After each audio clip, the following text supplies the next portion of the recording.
Eu já quero começar dizendo que o vídeo de hoje é patrocinado, adivinha por quem?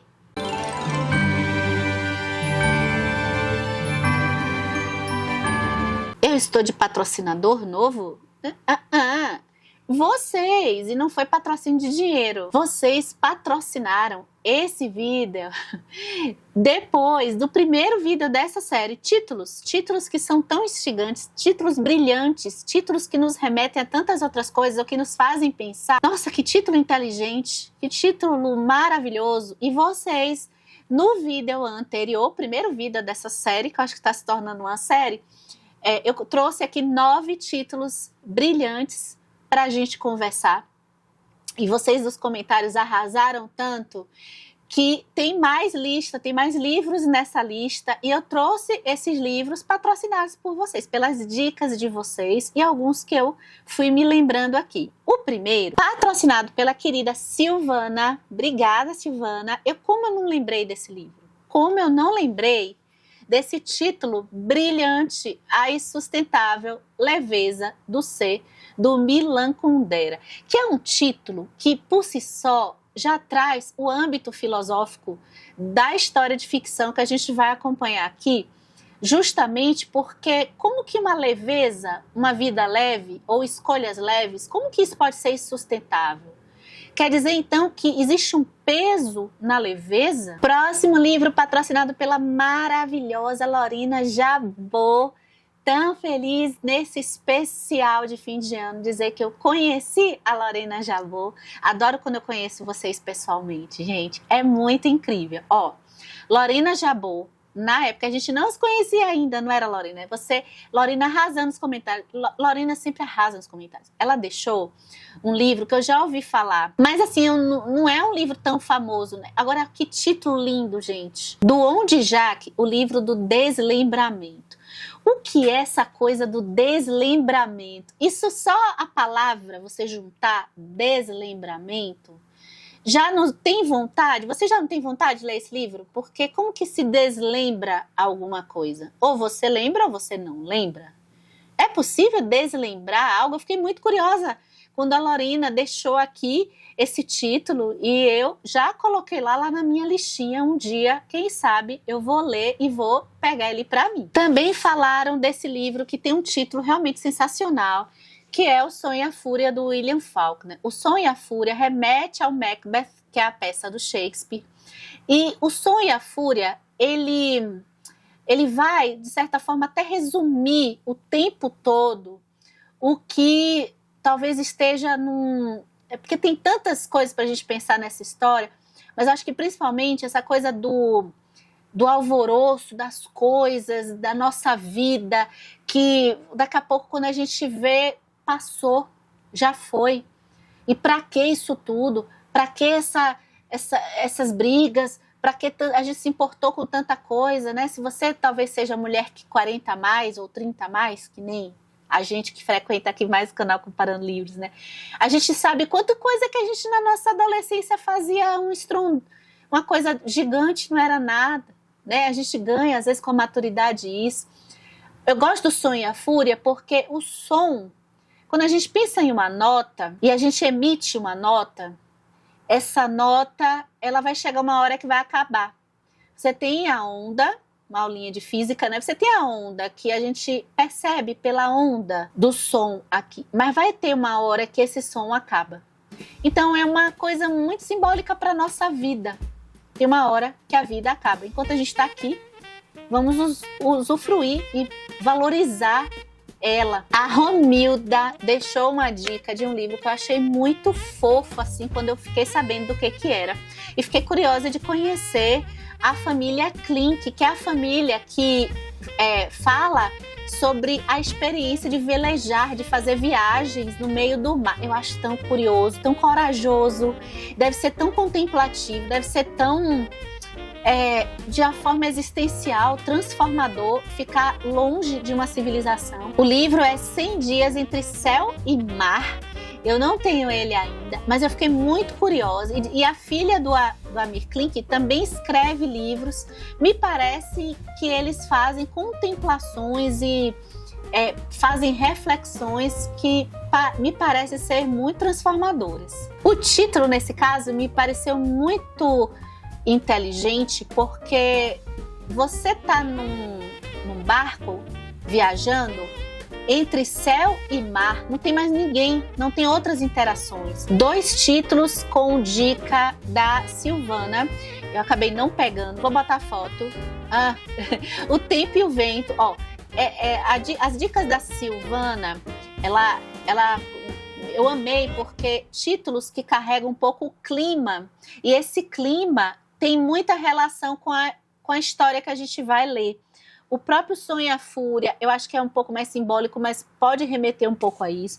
Mas O Tempo e o Vento, do Érico Veríssimo, essa coisa do vento soprando, de uma memória que fica lá, o tempo passando. E como que esses títulos e o clima têm uma relação tão forte com a história. A Silvana falou também de um que eu amo e que tem ficou legal em português, que é O Morro dos Ventos Uivantes, né? O título em inglês é o nome da região, que se chama Wuthering Heights. A Emily Brontë, ela consegue trazer essa perturbação de um isolamento, de um local com vento, com um clima meio avassalador. Ela traz para as emoções dos personagens, para a gente, como leitor, perceber um pouco o desespero e as emoções à flor da pele dos personagens. Outro título que combina essa coisa do clima e a parte simbólica da história é E o Vento Levou, da Margaret Mitchell. Aí dispensa comentários, né? Essa história da Scarlett O'Hara e esse título é realmente muito bonito. E quando a gente fica lembrando de vários momentos da história e de como que também, junto com o Sonho e a Fúria, a finitude, como que as coisas passam. E, gente, é o único título que eu vejo que tem de literatura, que tem 2 pontos no título. E que também eu já vi diversas pessoas que estudam comentando que na época que o Guimarães Rosa publicou O Grande Sertão Veredas, uma história belíssima, um livro belíssimo, vários críticos disseram, que negócio de 2 pontos é esse? Agora olha como esse título é brilhante. O sertão, a gente pode levar pensando que o sertão é o mundo. Inclusive, essa é uma frase até que é dita aqui. O sertão pode ser o mundo, pode ser a vastidão. Só que esse grande sertão, você pode ter diversas possibilidades desse mundo, que são as veredas. Daí eu acho que vem os 2 pontos, né?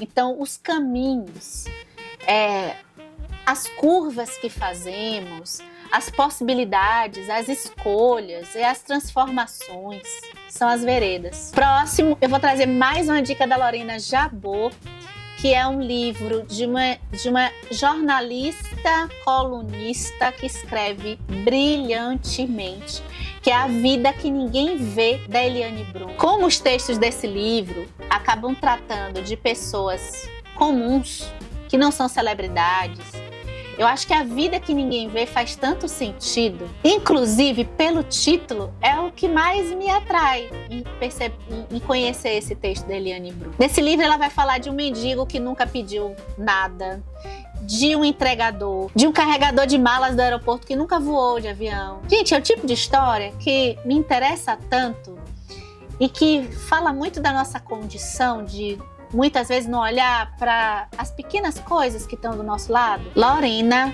que lembrança maravilhosa é essa? Eu vou trazer esse também, acho que a Eliane Brum, ela é boa de títulos, porque eu me lembrei também desse, que é de memórias, que chama Meus Desacontecimentos. Parece com o Dom de Jaque, porque desacontecer coisas não pode. Então, o título acaba se tornando instigante, até porque o que Eliane Brum está contando desde a sua origem na barriga da sua mãe, fazendo até uma abordagem psicanalítica, como se ela estivesse numa sessão de terapia, eu acho tão corajoso o que ela coloca aqui. Ela, de certa forma, está falando dos impasses, dos problemas. Ela escolheu falar dessas coisas que a gente poderia ter como desacontecimento mesmo. Tem um título que eu vou botar aqui, que toda vez eu dou muita risada, porque eu fico lembrando do livro e o título já dá risada, é um título engraçado. Olha que título brilhante da Zélia Gattai. Vocês já leram a Zélia Gattai? Anarquistas, graças a Deus. Zélia Gattai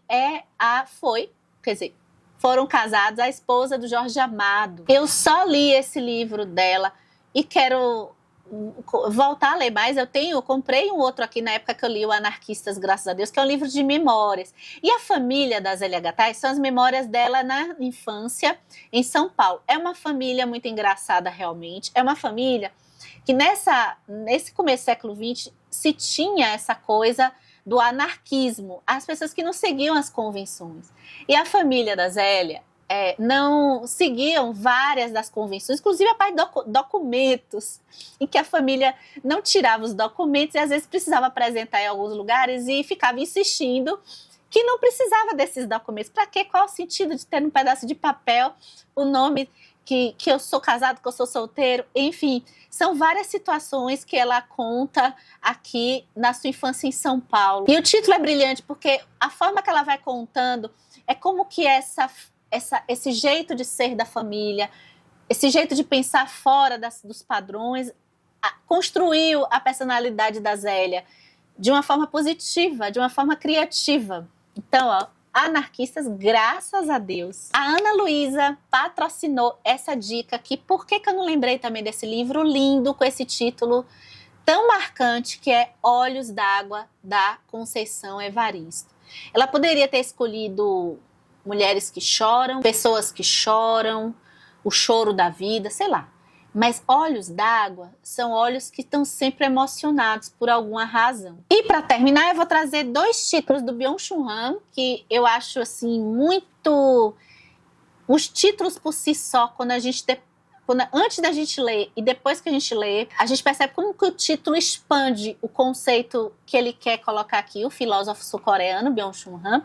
Os 2 que eu acho assim títulos sensacionais é A Expulsão do Outro. Essa coisa, eu acho que a fonética em português ajuda muito, né? Essa coisa de expulsar o narcisismo nosso aqui com a tecnologia, com as redes sociais, expulsando nossa experiência de vida, expulsando as outras pessoas, só focando em nós, de forma que a gente não consegue se conectar de forma de laços mesmo materiais com os outros. E eu gosto muito da agonia do Eros. O Eros em agonia. Só com esse título a gente já fica assim pensando, poxa, como assim? Que agonia é essa do Eros? E eu vou trazer um livro que me veio agora mesmo quando eu estava montando, não está no roteiro, por isso que eu botei mais de 12, que é um livro que quando eu peguei, ele apareceu para mim na estante quando eu fui pegar esses outros, e eu acho simplesmente instigante, porque vai colocar em nós uma pergunta. Então a gente vai querer ler. Do escritor português Afonso Cruz, Vamos Comprar um Poeta. Lembram dele do ano passado? Esse livro é uma gracinha, gente. Vocês já leram ele? Ah, por favor, gente, dá uma chance. É uma gracinha esse livro. E o título, veja se vocês não acham que... Como é que se compra um poeta? Ele entra na nossa descrença como uma curiosidade de algo mirabolante, porque a história é mirabolante, mas é pelo simbólico que a gente percebe a grandiosidade dela. Acho que é isso por hoje. Me conta aqui mais. Vamos patrocinar o próximo vídeo? Gente, deixa aqui nos comentários outros títulos que vocês se lembrarem, que vocês acham sensacionais, brilhantes, inteligentes e maravilhosos. Espero que vocês estejam gostando do especial de fim de ano do canal Comparando Livros. Temos vídeo 2 vezes por semana em dezembro. Olha, isso é que é presente de Natal. Até o próximo vídeo.